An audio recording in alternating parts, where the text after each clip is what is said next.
OpenAI just slipped a new app builder into Codex, and this part matters more than the hype. Watch the proof first. In the official clip, Codex takes a normal work prompt, turns it into a real dashboard, opens sharing controls, and ends with a hosted site inside Codex. That is the key shift. This is not just a model writing React in a chat window.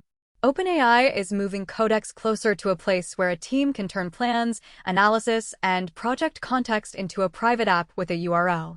The catch is also important. Sites is only in preview for ChatGPT Business and Enterprise teams right now. So if you are on Plus or Pro and you cannot find it, you are probably not missing a hidden button. You are outside the rollout for now. The source post is short, but it points to a bigger OpenAI launch. OpenAI says Codex is no longer only for software development. Their article says more than 5 million people use Codex every week, and that non-developers make up about 20% of all Codex users. The announcement adds 3 things: role-specific plugins, annotations, and sites. The X post focuses on sites because that is the most visual part. OpenAI describes it as a way to turn work, ideas, and plans into an interactive website or app that your team can explore, use, and share with a URL. That is the cold promise for this video. Codex is trying to become a workspace app factory, not just a coding assistant. It can still write code, but the new packaging is aimed at analysts, marketers, operators, designers, researchers, investors, and anyone else who keeps shipping work as decks, docs, and spreadsheets. So what is Sites exactly? The official developer docs define it pretty plainly.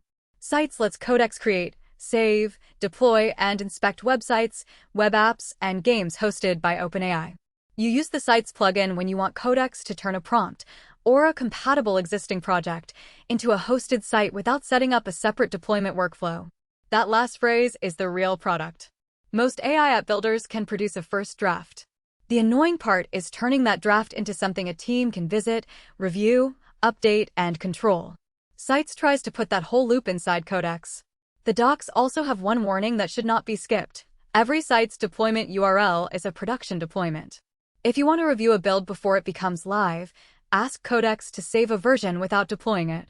That is not a tiny footnote. That is the difference between testing an internal tool and accidentally sharing work before it is ready. The actual workflow is simple, but there are a few gates. In ChatGPT Enterprise, an admin has to turn on sites through role-based access control. Business workspaces can skip that admin step because the docs say sites is enabled by default there. Then you add the sites plugin inside Codex. After installing a plugin, the docs say to start a new thread. From there, the key pattern is to call the plugin directly.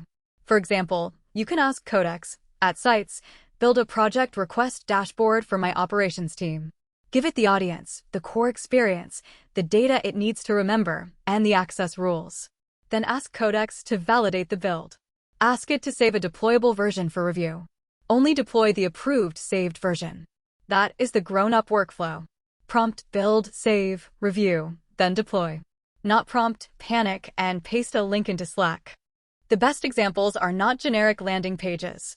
In the source video, OpenAI shows an event operations microsite, a revenue forecast dashboard, a launch tracker, and a share modal for a revenue dashboard. In the article, OpenAI lists dashboards, planners, review workspaces, project boards, galleries, and lightweight tools. That is the lane. Think about the messy work that normally lives across 5 tabs and 3 files. A customer review hub with product updates, open questions, usage trends, and next steps. A scenario planner from a financial model. A launch hub that keeps messaging, milestones, owners, and decisions in one place. That framing is much stronger than saying Sites builds apps. Lots of tools build apps. Sites is interesting because it tries to build the little internal apps that sit right next to your company's actual work context. The part one would watch closely is not just the app generation. It is the business controls around it. The docs say a Sites project can link local source to hosting through a .openai hosting file.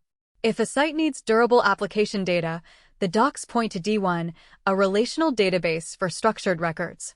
If it needs uploaded files, they point to R2 object storage. If it needs both metadata and files, use both. Access also matters. A deployed site can be owner and admins only, workspace-wide, or custom to specific active users and workspace groups. The docs also say not to store hosted environment secrets in the hosting file. Add hosted environment values in the Sites panel instead, then redeploy the approved saved version. That is the real enterprise story. Apps are easy, but permissions, data, secrets, and review are what decide whether teams can safely use them. Now for the availability and cost question, because this is where a lot of viewers will get confused. The feature availability table shows Sites as unavailable for ChatGPT Plus, unavailable for ChatGPT Pro, available for ChatGPT Business, available for Enterprise and Education, and unavailable through an API key. The Sites docs say it is in preview and currently available for ChatGPT Business and Enterprise workspaces, with more plans rolling out later.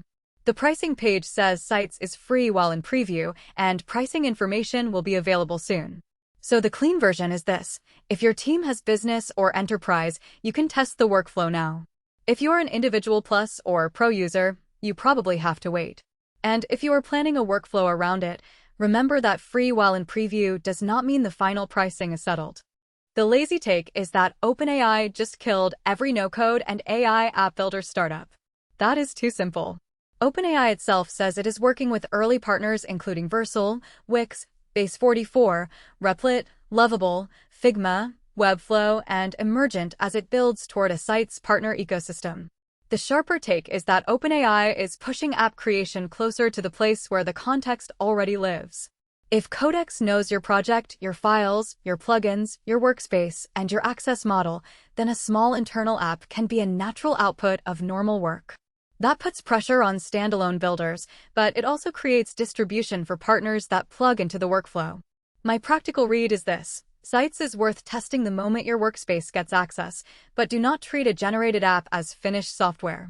Save first. Review the source changes. Confirm the build. Check the audience. Check secrets. Then deploy.